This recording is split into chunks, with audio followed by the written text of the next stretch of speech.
Hello all, welcome back to our channel. మరి ఇవాల్టి వీడియోలో రవ్వ కేసరిని ఎలా తయారు చేయాలో చూద్దాము. రవ్వ కేసరిని పర్ఫెక్ట్ టెక్స్చర్ తోను మంచి టేస్టీగా అచ్చం మనకి పెళ్లిళ్లలో ఫంక్షన్ లో చేసే రకంగా కొన్ని టిప్స్ పాటిస్తే మనము పర్ఫెక్ట్ గా రవ్వ కేసరిని ఇంట్లోనే ఈజీగా చేసేసుకోవచ్చు. ఫస్ట్ ఇక్కడ 1 కప్పు బొంబాయి రవ్వ తీసుకుంటున్నాను. మీరు కావాలనుకుంటే మెజర్మెంట్స్ ఏదైనా ఒక గ్లాస్ గానీ ఏ కప్పుతో అన్నా తీసుకోవచ్చు. సేమ్ కప్పుతో మిగతా అన్ని మెజర్మెంట్స్ తీసుకోవాలి. నెక్స్ట్ ఇదే కప్పుతో 1.5 కప్పు పంచదార తీసుకుంటున్నాను. మీకు గానీ షుగర్ మైల్డ్ గా కావాలనుకుంటే 1.5 కప్పులు తీసుకోండి షుగర్. ఈ మెజర్మెంట్స్ అయితే పర్ఫెక్ట్ గా సరిపోతుంది. నెక్స్ట్ స్టవ్ ఆన్ చేసుకొని కడాయి పెట్టుకొని అందులో 1/2 కప్పు నెయ్యి తీసుకుంటున్నాను. ఈ కప్పులోనే 1/4 కప్పు వరకు ఆయిల్ తీసుకోవాలి. ఈ ఆయిల్ ఎటువంటి ఫ్లేవర్ లేని ఆయిల్ తీసుకోవాలి. లేదు నైవేద్యం కోసం ఓన్లీ నెయ్యినే యూజ్ చేస్తాం అనుకుంటే ఆయిల్ స్కిప్ చేసుకోవచ్చు. ఈ ప్లేస్ లో మనకి బయట ఫంక్షన్స్ లో పెట్టే వాటిల్లో అయితే ఈ విధంగానే చేస్తుంటారు. ఇలా నూనె వాడటం వల్ల కాన్సెప్ట్ ఏంటంటే మనకి ఆరిపోయాక కూడా స్వీట్ అనేది ఆరిపోతే గట్టిపడిపోకుండా ముద్దలా అవ్వకుండా ఉంటుంది. అందుకోసమే ఇలా కొంచెం నూనె అనేది వాడతారు. ఈ నెయ్యిలో 1/4 కప్పు వరకు తీసుకొని పక్కన పెట్టేసుకొని మిగతా నెయ్యిలో మనము జీడిపప్పుల్ని అలాగే ఎండు ద్రాక్షని వేసుకోవాలి.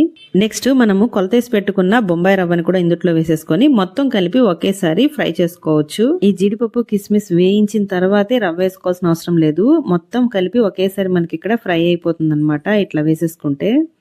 ఇప్పుడు లో ఫ్లేమ్ మీద ఈ రవ్వని వేయించుకోవాలి. ఈ స్వీట్ కి టైం పడుతుంది అంటే ఇది ఒక రవ్వ వేయించడానికి కొంచెం ఎక్కువ టైం పడుతుంది. ఎందుకంటే లో ఫ్లేమ్ మీద మంచి గోల్డెన్ బ్రౌన్ కలర్ వచ్చేంత వరకు కూడా ఫ్రై చేసుకోవాలి. ఈ రవ్వ ఫ్రై అయ్యే లోపు మరొక స్టవ్ మీద నీళ్ళని మరిగించుకోవాలి. నెక్స్ట్ స్టవ్ ఆన్ చేసుకొని గిన్నె పెట్టుకొని అందులో మనం ఏ కప్పుతో అయితే కొలతేసామో రవ్వ అదే కప్పుతో 4 కప్పుల నీళ్లు పోసుకోవాలి. ఇందులో కొద్దిగా కుంకుమ పువ్వు అలాగే ఫుడ్ కలర్ అనేది ఆప్షనలే, మీకు కావాలంటే వేసుకోండి లేకపోతే స్కిప్ చేసుకోవచ్చు. నైవేద్యం కోసం అయితే ఆల్మోస్ట్ స్కిప్ చేసుకుంటారు, కలర్ వేసుకోరు. నెక్స్ట్ ఈ రవ్వను అయితే కంటిన్యూస్ గా కలుపుకుంటూ వేయించుకోవాలి. అన్ని వైపులా ఈవెన్ గా రోస్ట్ అయ్యేటట్టు. రవ్వ బాగా వేగకపోతే మనకి రవ్వ కేసరి సరిగా రాదు, మొత్తం ముద్దలా వచ్చేస్తుంది నీళ్లు పోస్తే. ఇక్కడ చూస్తున్నారు కదా మనం వేసుకున్న డ్రై ఫ్రూట్స్ చక్కగా వేగిపోయినాయి. రవ్వ కూడా మంచి గోల్డెన్ బ్రౌన్ కలర్ అయితే వచ్చేసింది. ఇలా రోస్ట్ అయితే సరిపోతుంది. ఇక్కడ మంచిగా రోస్ట్ అయిపోయింది. మనకి వేయిస్తుంటే మంచి కమ్మటి వాసన వస్తుంది. ఇలా బాగా ఫ్రై అయిన రవ్వలో మనము మరిగించి పెట్టుకున్న వాటర్ ఏదైతే ఉందో మరుగుతూ ఉండాలి. ఈ వాటర్ కూడా యాడ్ చేసేటప్పుడు చల్లటి నీళ్ళు అయితే అస్సలు కలపకూడదు, గుర్తుపెట్టుకోవాలి. ఇలా మరుగుతున్న నీళ్ళని మనం కొద్దిగా యాడ్ చేసుకుంటూ ఉండాలి. ఎందుకంటే పోసిన వెంటనే పైన పొంగుతుంది. సో కొంచెం యాడ్ చేసుకుంటూ మొత్తం 4 కప్పులు నీళ్ళు తీసుకున్నాం ఇక్కడ మనము 1 కప్పు రవ్వకి. మొత్తం కూడా నేను ఇలా కొద్దిగా యాడ్ చేసేసుకుంటున్నాను. ఇక్కడ స్టవ్ని కూడా లో ఫ్లేమ్లో పెట్టుకోవాలి. ఇలా కలుపుతూ ఉంటే మొత్తం రవ్వ అంతా చక్కగా దగ్గర పడిపోతుంది వితిన్ మినిట్స్ లోనే. నెక్స్ట్ ఇందులో 1/2 స్పూను ఇలాచీ పౌడర్ యాడ్ చేసుకున్నాను ఫ్లేవర్ కోసము. మీరు కావాలనుకుంటే నైవేద్యానికి పచ్చకర్పూరాన్న యాడ్ చేసుకోవచ్చు, 1 చిటికెడు. తర్వాత ఇందులో మనము ఇందాక పక్కకి తీసి పెట్టుకున్న పంచదారని కూడా వేసేసుకోవాలి. ఇక్కడ మనం పంచదార 1 కప్పుకి 1.5 కప్పులు పంచదార తీసుకున్నాము. ఈ మెజర్మెంట్స్ అయితే కరెక్ట్గా సరిపోతుంది. లేకపోతే స్వీట్ ఇంకా మైల్డ్గా కావాలనుకుంటే 1.5 కప్పు వరకు వేసుకోవచ్చు. ఇలా కలుపుతూ ఉంటేనే పంచదార చక్కగా కరిగిపోతుంది.